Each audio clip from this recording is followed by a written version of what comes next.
네, 얼마 전까지 고유가 때문에 자동차를 구입할 때 가장 중요하게 고려했던 것이 바로 연비였습니다. 그렇기 때문에 우리나라 차나 그리고 미국 차들이 사실은 외면받기 일쑤였습니다. 뒤늦게지만 우리나라 차와 미국 차가 디젤 라인업을 만들고 조금 늦었지만 후발주자지만 과연 어떤 차일까요?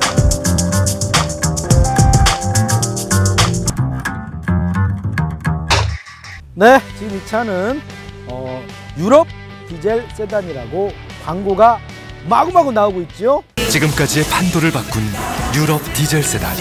유럽 디젤 세단. 왜 유럽 디젤 세단일까? 포드에서 만들었는데 쉽게 말씀드리면 미국에서 만든 차량은 포드 퓨전입니다. 퓨전. 그리고 유럽에서 만든 디젤 차량은 몬데오. 이름만 다른 거죠.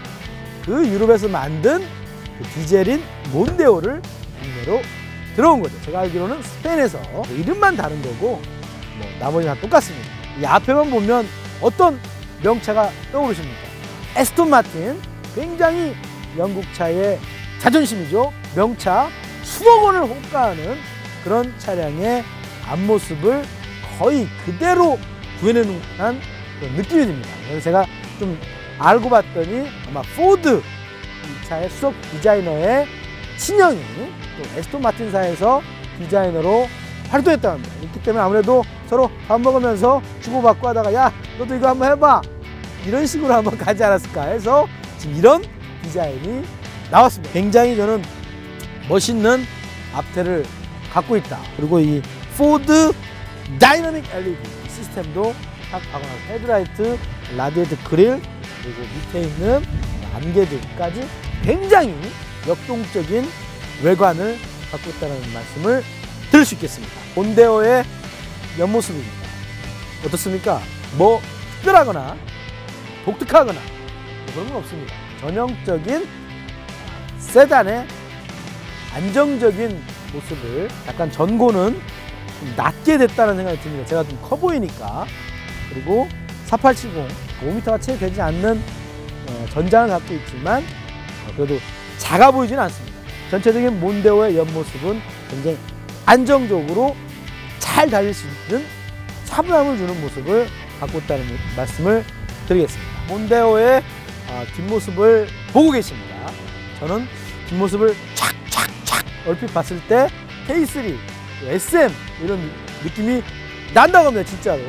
포드만 빼면은 약간 K3 기아차의 K3 느낌이 좀 납니다. 그러니까 앞모습에 비해서 뒷모습은 조금 아쉬울 수밖에 없는 그런 디자인을 가지고 있다고 볼 수 있습니다. 그리고 이제 포드와 이제 몬데오 뜻이라는 게 이제 라틴어에서 온 거 아시죠? 라틴어에서 온 세계 이런 뜻이 있다고 합니다.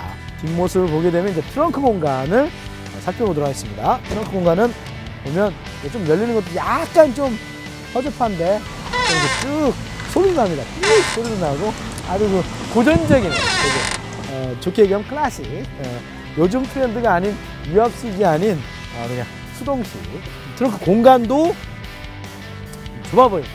커피백 4개는 제가 볼 때는 힘들지 않을까. 3개 정도 들어갈 수 있는 그런 공간을 가지고 있고요. 그리고 이제 스페어 타이어가 있는지 없는지를 보게 되니까 스페어 타이어가 요즘 트렌드가 아니게 그대로 그냥 통으로 그냥 툭 들어가 있습니다. 저는 사실 이렇게 스페어 타이어가 있는 게 마음에 편해요. 사실 포드에서 세단으로는 처음으로 디젤 차량을 만든 게 바로 몬데오! 가장 중요한 재원을 한번 보니까 2000cc죠? 제가 지금껏 운전한 느낌이 굉장히 파워풀하고 응답성도 좋고 밟았을 때 차가 생각하는 대로 움직여줍니다. 제일 좋은 게 조용한 부분을 언급하지 않을 수가 없습니다. 마치 가솔린 모델처럼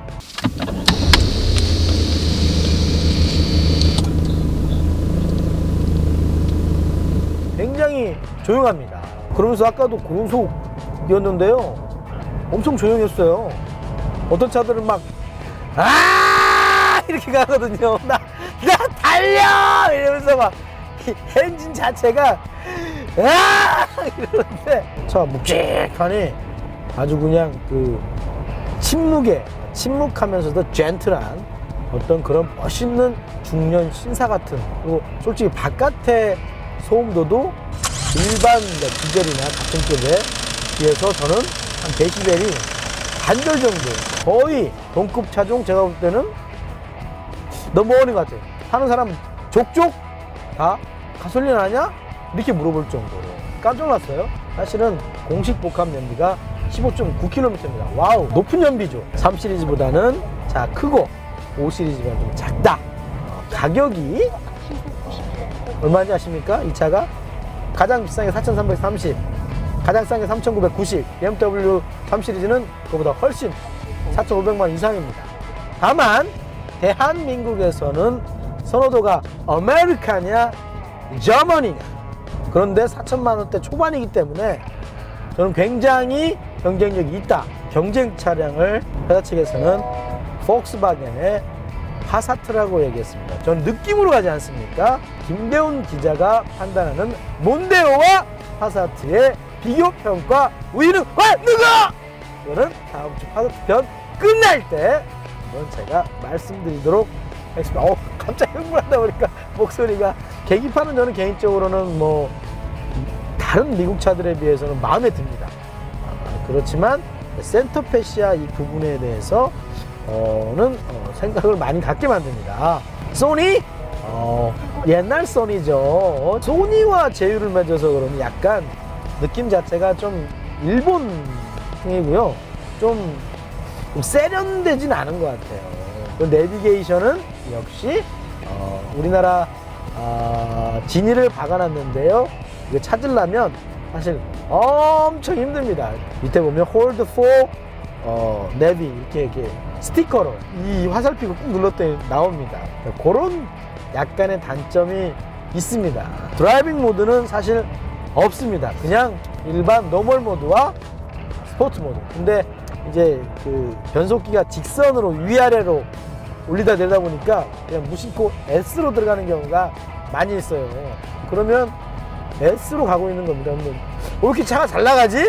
이러면 기름을 많이 쓰니까 이렇게 되는 약간의 디테일 부족한, 섬세함이 부족한 그런 부분이 있습니다. 아마 이걸 성능 가지고는 어느 누구도 딴지 걸지 않는 그런 퍼포먼스를 보여준다 라고 제가 확실하게 말씀드리고 싶죠. 한 가지, 제가 운전하면 조금 여름이지 않습니까? 여름에 통풍 시트 요게 없네. 이게 여러 가지 동급에서 갖고 있는 기능들이 좀 빠진 게 좀 있어요. 사실은 제일 이제 사각지대 경고등 자체를 근데 이게 볼록 렌즈라고 하죠. 그렇게 이제 했고요. 그리고 이제 HUD 기능 같은 경우랄지 이런 거는 또 싹 지금 없습니다.